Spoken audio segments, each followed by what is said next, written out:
Suatu peristiwa luar biasa terjadi setiap tahun di jantung Yerusalem. Di tempat yang diyakini sebagai makam Yesus Kristus, api muncul tanpa korek, tanpa alat manusia, tanpa rekayasa.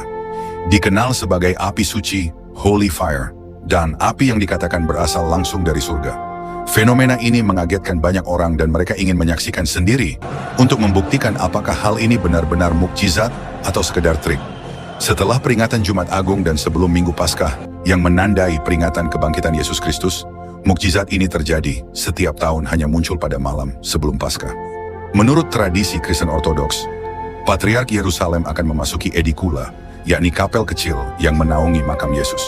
Ia membawa obor yang belum menyala, sendirian, tanpa pemantik, tanpa api, hanya dengan doa dan iman. Dan di dalam keheningan yang sakral, api itu menyala secara ajaib tanpa bantuan alat apapun. Begitu Patriark keluar, api itu disebarkan kepada ribuan peziarah yang menanti di luar. Dan menurut saksi mata, menyebutkan bahwa ketika mukjizat ini terjadi, lilin-lilin dan obor-obor di sekeliling tempat itu menyala dengan sendirinya, tanpa korek, tanpa disentuh, tanpa disulut.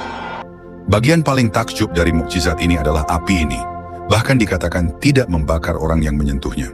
Seorang pria bahkan menyentuhkan api ke janggutnya, tidak terbakar, tidak melepuh. Dan seseorang mencoba menaruh tisu, kertas, pakaian mereka atau bahkan menyentuh api suci itu. Tidak terjadi apa-apa, tidak terbakar, tidak ada luka, semuanya tetap aman. Ini terjadi selama momen tertentu yang diyakini sebagai kehadiran Roh Kudus Tuhan yang turun ke tempat tersebut. Kisah Para Rasul 2 ayat 3. Tampaklah kepada mereka lidah-lidah seperti nyala api, maka penuhlah mereka dengan Roh Kudus. Api dari surga hadir kembali. Ini membuat banyak orang menangis, terharu, dan mengalami sentuhan spiritual yang mendalam. Bahkan dikisahkan bahwa banyak Muslim yang berpindah iman menjadi Kristen setelah menyaksikan mukjizat tersebut. Sejarah mencatat, bahkan ketika Yerusalem berada di bawah kekuasaan Muslim, mukjizat ini tetap terjadi. Bahkan saat Khalifah Al-Hakim mencoba membuktikan bahwa itu hanyalah rekayasa, semua sumbu lilin dicabut, lilin tanpa sumbu, tanpa bahan bakar, tanpa zat kimia. Tapi api suci tetap turun dan menyala sendiri. Khalifah akhirnya berkata, "Kami tidak tahu ini apa, tapi ini bukan tipuan." Keluaran 3 ayat 2 berkata, "Tampaklah kepadanya malaikat Tuhan dalam nyala api yang keluar dari semak duri." Lalu Musa melihat, dan tampaklah semak itu menyala, tetapi tidak dimakan api. Api suci ini telah berlangsung lebih dari 1700 tahun. Kejadian ini semakin memperkuat keyakinan bahwa api suci bukanlah api biasa, dan bukan pula hasil rekayasa manusia. Api yang dipercaya berasal dari Roh Kudus sendiri. Dari tahun ke tahun, para utusan dari berbagai negara datang untuk menyalakan lentera dari api ini, disimpan dalam wadah tertutup dan dijaga selama perjalanan, dan membawa ke negaranya, membawa simbol kebangkitan Kristus kepada dunia.